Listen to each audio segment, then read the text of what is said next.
First of all, I need you to note this exact moment in time, this brief second, because we will need this point later. So just please take a note. There was an important moment of time at the very beginning of the presentation. We'll back to this later. During my career, I've encountered a lot of development teams. Some of them were Scrum teams, some of them were not, but it's not about a Scrum. It's about the teams and the flow of their work in particular. And I assume that lots of you have a very similar experience to mine, with one particular pattern or a story, which is, may I borrow John for a second? Imagine you're, like me as a Scrum Master, facilitating a sprint planning event. The team is focused, you're discussing the product backlog items, you're planning for the next iteration, etc., etc. We know that stuff. And then the doors open to the room where you're sitting, and there is someone very important, like a line manager, like a boss of a team member. He or she is popping up and saying, "Hey, borrow John for a moment." And they assume that, of course, they can. Because there's a culture of interrupting people when I think that my job is more important than yours. Have you ever been in this situation? You could raise your hands. Yeah, lots of us were in the same situation. So you don't need to imagine, because you probably know the horror you can saw in the eyes of those managers when you're replying, "I'm afraid you don't need John for a moment right now. You can wait this 10 or 15 minutes till we end our sprint planning sessions." This is horror. There's surprise in their eyes. But I think this is a proper way of Scrum Master protecting his or her team from distractions. We will finish our job right now, and then you can borrow John for a moment. And to be honest, it's never a moment or a second. My own record was 4.5 hours of someone being borrowed just for a second. I call this motion, this trend, disruption-driven development. When teams are saying they're doing DDD, I'm thinking about this. And what this DDD means, it's we are trying hard to do any kind of valuable job between constant interruptions, between our emails, in our mailbox, between our phones or text messages, between our colleagues or bosses constantly coming up to our desk, asking just for a second, asking just for this task, asking just for this report, etc., etc., etc. And for many teams I know, DDD is the only way of work they know.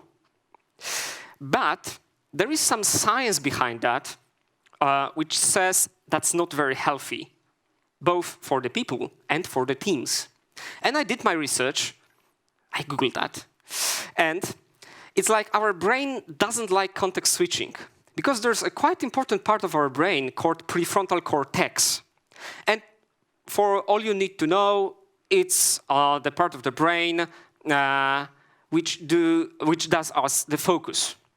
And it's okay for people to switch contexts, because from time to time, our brain likes distraction. It's like eating the same food every day, you know? Sometimes it's okay to have some change. But our brain doesn't like constant distractions, because prefrontal cortex can only focus on one or maybe two things at the same time.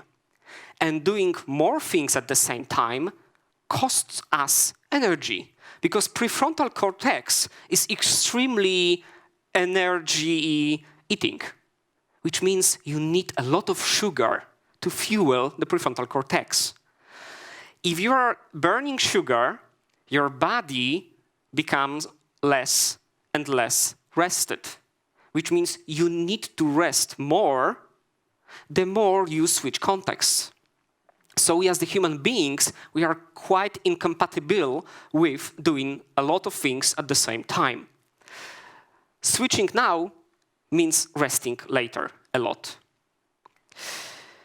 We tried to fight this. I tried to fight this as a Scrum Master and Agile coach. And first of all, some of the managers says, hey, let's try a fraction of the day, which means percentage of the day. Because if you are saying that it's not very healthy for the people in the teams, maybe you should start with having Tom working for 4 hours for the team, and then fixing all these disruptions, incoming work outside the sprint, or maintenance, or bug fixing, or this very important report that should be done 3 days ago. Maybe we can do this fraction of his or her time. And surprisingly, it didn't work, because that was still a lot of context switching. And the most important part is that it never carried out, really. Because those bosses and managers, they promised those 50-50 splittage or something like this, but they never did this. The 4 hours of working for the teams was in reality like, I don't know, 2 hours. And do you remember the project Aristotle from Google? They were trying to say what makes an efficient team, etc., etc. And one of the part of their research was that they were trying to measure the effectiveness of the team. And this report says that the best teams work for 5 hours per day, which means 5 hours from 8 hours is the real work. The rest of that is, I don't know, coffee, talks, this kind of stuff. So if you are splitting 8 hours, that's a lie. You're not splitting 8 hours. You're splitting maybe this 5, probably less. So it never carried out, this fraction of the day, and promising that this person will work on till lunch and after lunch. No, I did that. That was a mistake. So maybe we can try to dedicate a SWAT or a superhero, a bug fixer, a person who is trying to do all this mundane job when the rest of the team can focus on the sprint goal. Okay, empiricism. Let's give it a try. We did, and it never worked out. Because, first of all, it requires interchangeability of the skills. If the person has to fix all these bugs or do this mundane job, he or she needs to know the stuff about this.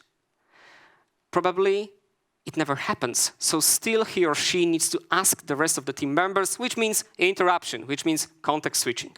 So we are borrowing the people from the team within the team. And there's also the other side of that coin, that lack of rotation, which means you and only you are the superhero, the SWAT commando for bug fixing. You this is your job for life. So if you do not rotate this job, it causes burnout for that person, because he or she thinks, well, I'm not doing anything valuable. I'm just here. I'm just a janitor here. So we tried another pattern. And we tried, maybe we can try shorter sprints. That looks nice, because it gives our disruptors, the line managers, the people around the team, a very short window of opportunity for adding some extra work. But not all of the teams are technologically capable of doing their work within, for example, 1 week, when they are adjusted to 2-week sprints. And because I saw this as a pattern in many companies, mostly in financial companies, so I know that it's okay to experiment with shorter sprints, but I haven't met a company yet which is capable of releasing or having a potentially reusable increment every week. It's just my experience. If you have these companies, congratulations, good for you. But what was quite nice, educating my team that planning for 80% of capacity is okay. What was better was educating the managers, like product owners, the line managers, that planning for 80% of capacity is okay. Because, we are mostly living in a culture where being busy is a virtue.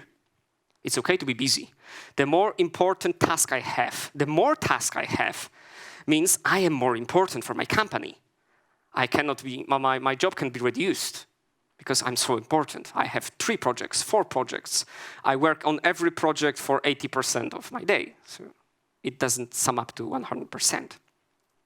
So educating my team and educating the stakeholders, the managers, that it's okay to plan for 80% of capacity of the team, fighting this culture of being busy, of resource utilization, that people are not resources, they cannot just switch like the robots between the job, it's okay. If there is this 20% of the slack time, the teams can do some maintenance or bug fixing or these disruptions, they can work on that. Or they can just improve their process. Maybe they can just dive into some topics that were still quite interesting for them, but they didn't have time before. That's okay. It's not about resource utilization. What was even better than that idea was to have the empowered product owner. Because if we looked at the Scrum Guide, we can assume that none of the work comes to the development team in a different way rather than through the product backlog. And it's not the case of team discovering additional work to do during the sprint to deliver the sprint goal. That's completely okay. That's not the part of that topic. But I